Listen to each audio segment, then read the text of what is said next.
je ne devais...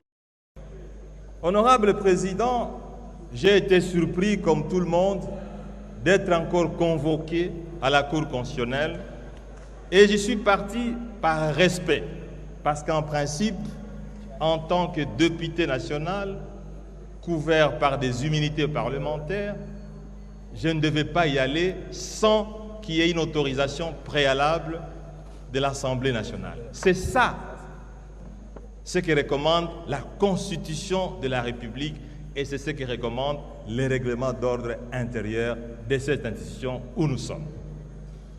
Les collègues Nicolas Kazadi a bénéficié de même procédure. Je suis allé, par respect à cette institution, la plus grande prestigieuse cour de ce pays, où j'ai indiqué au juge que voilà, je suis venu, mais il y a une condition. Quelle n'a pas été ma surprise, honorable Président, de dire cette immunité parlementaire, pour nous, elle ne vaut rien. Mais je suis très étonné.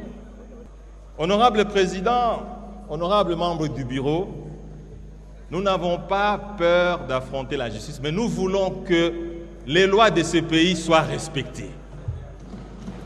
Les lois de ce pays doivent être respectées.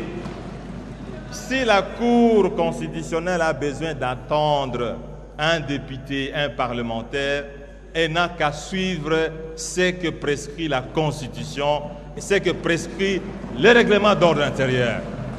Il faut que les lois du pays soient respectées. La Constitution n'a pas de couleur politique.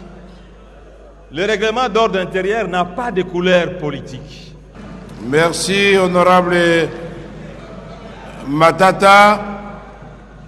Je dois rappeler à l'auguste Assemblée qu'à son temps, quand le procureur général près la Cour de cassation m'avait saisi sur le cas de Nicolas Kazadi, vous avez, vous, honorable député, autorisé que le procureur général près la Cour de cassation puisse faire ses enquêtes, son instruction, mais qui a abouti à un non-lieu.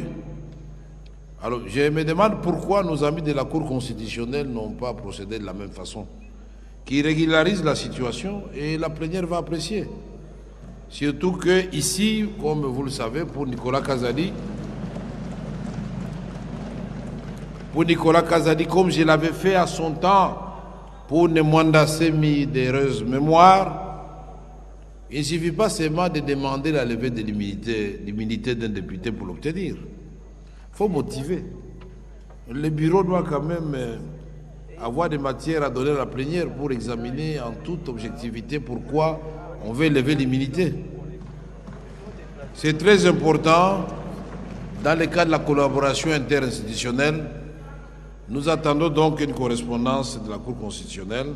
Ceci vaut aussi pour les autres députés qui sont l'objet de tracasseries.